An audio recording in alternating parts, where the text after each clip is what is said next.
بے شک نماز ہر بے حیائی اور برائی سے روکتی ہے. ادھر نماز پڑھ رہا ہے ادھر چپل چوری کر رہا ہے، ادھر نماز پڑھا ادھر فوراً باہر نکلتے ہی اجنبی عورتوں پر نظر ڈال رہا ہے.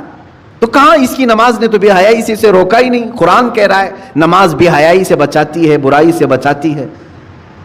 ظاہر سی بات ہے آپ کا سوال حق ہے. نماز بے حیائی اور برائیوں سے بچاتی ضرور ہے، اس میں نماز کا قصور نہیں میرے عزیز. نماز کو جس انداز سے پڑھنے کا حکم دیا گیا تھا وہ نماز تم نے اگر پڑھ لیا ہوتا، ظاہر بھی پاک ہو باطن بھی پاک ہو، پھر دیکھو تمہیں نماز صرف بے حیائی اور برائیوں سے بچاتی نہیں بلکہ مولا کے قرب تک پہنچاتی ہے. عزیزان گرامی وقار، بحیثیت مسلمان ہمارے لیے اسلام میں عبادات جتنی اہمیت کی حامل ہیں، نماز، روزے، حج و زکوٰۃ، تو صرف ان ایکٹیویٹیز اور ان اعمال کی ہی اہمیت نہیں بلکہ ہمیں روزمرہ زندگی جو ہم گزارتے ہیں، ہم کیا کھا رہے ہیں اور کیا پی رہے ہیں، کیا کما رہے ہیں، اس کا بھی اسلام میں بڑا گہرا تعلق ہے. یعنی کچھ بھی کھا لو کچھ بھی پی لو اور آ کر کے مسجد میں نماز پڑھ لو، یہ اسلام نہیں ہے. اسلام تمہیں اندر سے بھی پاک دیکھنا چاہتا ہے، باہر سے بھی پاک دیکھنا چاہتا ہے. چہرے سجا لیں، کپڑے اچھے پہن لیں، لیکن پیٹ میں حرام رزق ڈال کر کے آئیں، اللہ کی بارگاہ میں اس کا کوئی سجدہ قبول نہیں ہے. تو ظاہر کا نام صرف اسلام نہیں ہے، ہمارے باطن کی اصلاح بھی ضروری ہے. اسی لیے اسلام میں رزق کی بڑی اہمیت ہے. ہم کیا کھا رہے ہیں کیا پی رہے ہیں. اگر آپ نے رزق کے متعلق سوچ و بچار نہیں کیا تو ہو بہو آپ اس کائنات میں جانوروں کی زندگی گزار رہے ہیں. جانوروں کے لیے کوئی ریسٹرکشن نہیں ہے، کوئی حد نہیں ہے، کوئی ممانعت نہیں ہے. اگر وہ غلاظت کھا لے تو بھی کوئی اس کو برا نہیں سمجھتا، چارہ کھا لے تو بھی کچھ برا نہیں سمجھتا، سڑا ہوا کھا لے تو بھی کچھ برا نہیں سمجھتا، مرا ہوا کھا لے تو بھی کسی کو کچھ فرق نہیں پڑتا. جانوروں کی زندگی میں کھانے پینے کے معاملات میں ظاہر سی بات ہے کوئی لمٹ ان کے ہاں موجود نہیں ہے. انسان ہیں آپ، اشرف المخلوقات ہیں. اسی لیے رب تعالیٰ فرماتا ہے یا ایھا الذین آمنوا، اے ایمان والو، کلوا من طیبات ما رزقناکم، ہم نے جو تمہیں رزق دیا ہے ان میں سے پاکیزہ چیزیں کھاؤ، پاکیزہ چیزیں کھاؤ. واشکروا للہ، اور اللہ کا شکر بجا لاؤ. اور حدیث پاک رسول کریم صلی اللہ علیہ وسلم فرماتے ہیں اللہ طیب و یحب الطیب، اللہ تعالیٰ پاک ہے اور پاک چیز کو ہی پسند کرتا ہے. پاک چیز کو وہ زیادہ پسند فرماتا ہے. تو پاک جس طرح سے، اب آپ کو میں مسائل بتاؤں، نماز میں آنے سے پہلے آپ کئی چیزوں پر توجہ دیتے ہیں. بدن پاک ہے یا نہیں، سب سے پہلے آپ یہ دیکھتے ہیں کہ کہیں پیشاب پخانہ یا نجاست حقیقی نہ ہوئی ہو، یعنی غسل واجب نہ ہوا ہو. ایسی ساری چیزیں آپ بدن کا دیکھ لیتے ہیں. دوسرے نمبر پر آپ جو کپڑے پہنے وہ بھی دیکھتے ہیں کہ کہیں ان کپڑوں پر کوئی نجاست تو نہیں لگی ہے. کپڑے بھی پاک ہیں، بدن بھی پاک ہے. پھر جہاں نماز پڑھنے کے لیے کھڑے ہیں وہ جگہ دیکھتے ہیں یہ پاک ہے کہ نہیں ہے، کتنی پاکی کا اہتمام ہے. ایک نماز، ایک سجدہ ادا کرنے سے پہلے بدن کا غسل سے ہونا، وضو سے ہونا، کپڑوں کا پاک صاف ہونا، اور پھر اس جگہ کا بھی پاک ہونا ضروری ہے. یہ شرائط نماز میں سے ہے. اگر ان میں سے کوئی ایک چیز بھی ناپاک رہی تو نماز ہوگی نہیں. بدن ناپاک تھا یا کپڑے ناپاک تھے یا وہ جگہ ناپاک تھی جہاں نماز پڑھ رہے ہیں، نماز ہوگی نہیں. میرے عزیزو، ہم جب ان چیزوں کا اہتمام کرتے ہیں تو یہ تو ظاہری احکام ہوئے جو شریعت نے ہمارے اوپر رکھے ہیں. اور حدیث پاک میں اللہ تعالیٰ کے حبیب صلی اللہ علیہ وسلم فرماتے ہیں ان اللہ لا ينظر الى صورکم بل الى قلوبکم، اللہ تمہاری صورتوں کی طرف نہیں دیکھتا، تمہارے دلوں کی طرف دیکھتا ہے. اب تم مسجد میں آ رہے ہو، بدن بھی پاک کر کے آئے، کپڑے بھی پاک کر کے آئے اور جگہ بھی پاک ہے جہاں نماز پڑھ رہے ہیں، لیکن جسم کے اندر حرام غذا لے کر کے آئے ہیں، ناپاک چیزیں کھا کر کے آئے ہیں. جس چیز کے اللہ نے اور اس کے رسول نے منع فرمایا وہ چیزیں اپنے جسم کے اندر لے کر کے آئے، تو یوں ہی سمجھ لو میرے عزیزوں کہ اندر کی غلاظت سے آپ نے اپنے آپ کو صاف نہیں کیا، باہر صرف صاف ہو گئے. اسی وجہ سے نمازوں کا کما حقہ لطف بھی نہیں مل پاتا، عبادتوں کا وہ ذوق بھی نہیں آ پاتا. اس کی وجہ کیا ہے؟ اندر سے یہ خرابی موجود ہے.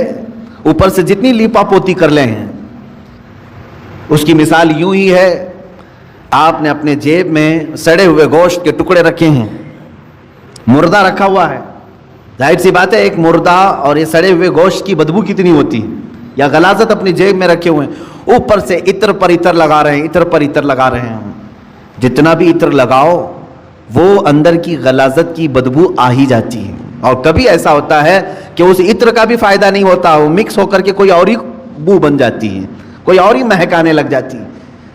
عزیزان گرامی، ہم اپنے اندر کی غلاظتوں کو رکھ کر کے اگر نماز، روزے، زکوٰۃ یہ ساری چیزیں کرتے رہیں تو ایسی ہی ہے کہ یہ عبادتوں کا کما حق و فائدہ نہیں اٹھا پاتے، نمازوں میں لطف کیوں نہیں مل پاتا، سجدوں میں یہ طرب کیوں نہیں آ پاتی، دلوں کی پاکیزگی اور حلال رزق کی جو اہمیت اسلام میں ہے اس کی طرف توجہ نہ دینے کی وجہ سے یہ ساری چیزوں کی خرابی آتی ہے۔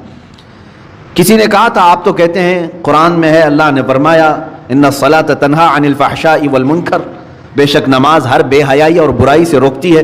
ادھر نماز پڑھ رہا ہے ادھر چپل چوری کر رہا ہے، ادھر نماز پڑھا ادھر فوراً باہر نکلتے ہی اجنبی عورتوں پر نظر ڈال رہا ہے، تو کہاں اس کی نماز نے تو بے حیائی سے اسے روکا ہی نہیں۔ قرآن کہہ رہا ہے نماز بے حیائی سے بچاتی ہے، برائی سے بچاتی ہے۔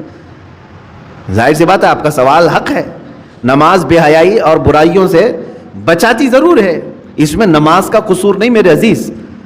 نماز کو جس انداز سے پڑھنے کا حکم دیا گیا تھا وہ نماز تم نے اگر پڑھ لیا ہوتا، ظاہر بھی پاک ہو باطن بھی پاک ہو، پھر دیکھو تمہیں نماز صرف بے حیائی اور برائیوں سے بچاتی نہیں بلکہ مولا کے قرب تک پہنچاتی ہے، اللہ رب العزت کے قرب تک پہنچاتی ہے۔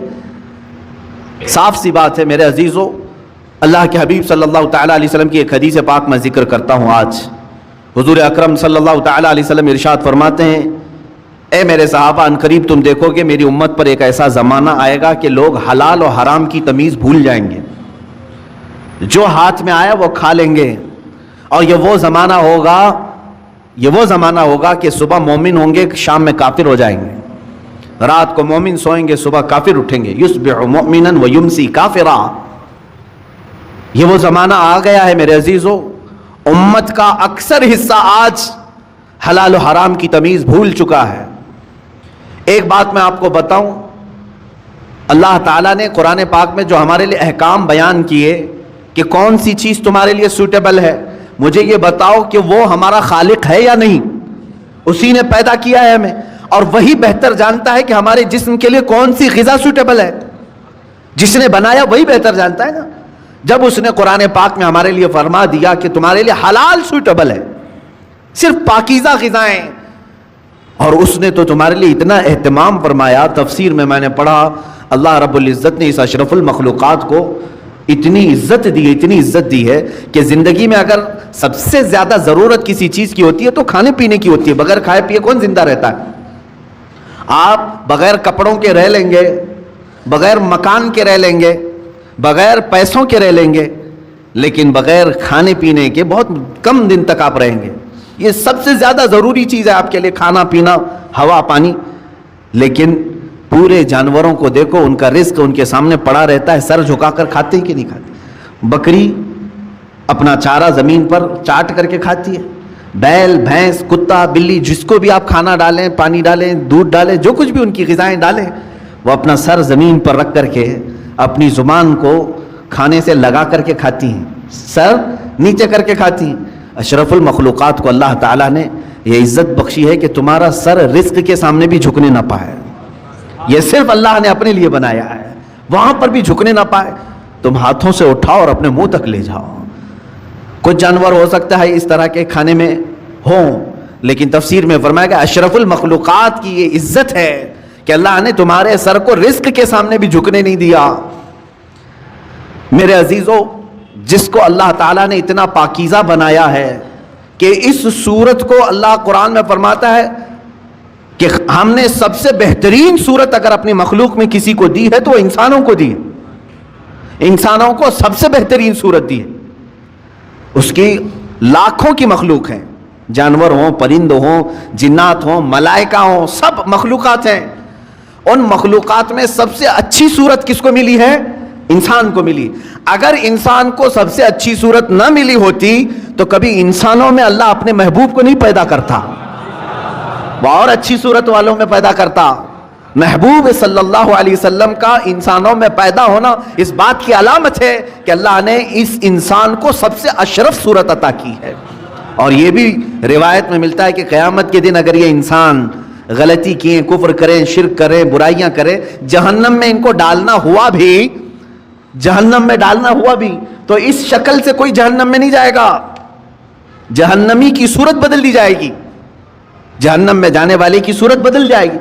بلکہ فرمایا گیا کہ اگر وہ جہنمی، ایک جہنمی جس کے بارے میں کہا گیا ہے اگر وہ مکہ اور مدینے کے درمیان بیٹھ جائے تو اس کے دونوں ہاتھ پھیل جائیں گے. 450 کلومیٹر کا فاصلہ ہے، اتنا بڑا اور چوڑا اس کو بنا دیا جائے گا، اور اس کا صرف ایک کان ایک ہاتھی کے برابر، اس کے جبڑے پہاڑوں کے برابر ہوں گے. ایک جہنمی کی شکل اتنی بڑی بنائی جائے گی کیونکہ اسے عذاب چکھانا ہے، یہ چھوٹی چھوٹی صورتوں کے ساتھ نہیں. اب بتائیں محدثین نے اس شکل کے ساتھ جہنم میں کیوں نہیں ڈالا جائے گا؟ فرمایا گیا کہ اس لیے کہ اسی شکل میں اللہ نے اپنے محبوب کو پیدا کیا ہے. محبوب اکرم صلی اللہ تعالیٰ علیہ وسلم انسانی شکل میں ہیں، تو انسانی شکل کو اللہ تعالیٰ جہنم میں نہیں ڈالے گا. میرے عزیزو، میں بات یہاں پر یہ کر رہا ہوں کہ جس کو اللہ نے اشرف بنایا، اعظم بنایا، اجمل بنایا، خوبصورت بنایا ہے، اس کی زندگی کے لیے تو یہ ضروری ہے کہ اب وہ کیا کھا رہا ہے، کیا پی رہا ہے، اپنے سٹینڈرڈ کو دیکھ کر کے کر رہے ہیں، اپنے معیار کو دیکھ کر کے. تم اگر وہی چیزیں کھا رہے ہو جو کتا کھا رہا ہے تو فرق کیا رہ گیا تمہارے پاس؟ تم اگر وہی چیزیں کھا رہے ہو جو خنزیر کھا رہا ہے تو فرق کیا رہ گیا تمہارے؟ تم اشرف المخلوقات ہو، تمہیں اللہ نے پاکیزہ اور حلال چیزیں عطا کی ہیں. کیا کسی انسان کو غلاظت کھاتے ہوئے دیکھا آپ نے؟ اور اگر وہ کھاتا ہے تو عقل سے بہرا ہے، عقل سے پیدل ہے، انسانیت بھول چکا ہے. عزیزان گرامی وقار، جب ہم غلاظت، پیشاب، پخانہ، گوبر نہیں کھا سکتے انسان، تو اسی طرح مسلمان کو اللہ تعالیٰ نے فرمایا تم سود نہیں کھا سکتے، تم جوا کے پیسے نہیں کھا سکتے، تم چوری کا مال نہیں کھا سکتے، اس لیے کہ یہ بھی غلاظت ہے. یہ غلاظت ہے، اور ایسی غلاظت ہے کہ بظاہر تمہیں نظر نہیں آئے گی لیکن تمہاری روح کو ہمیشہ کے لیے خراب کر دے گی.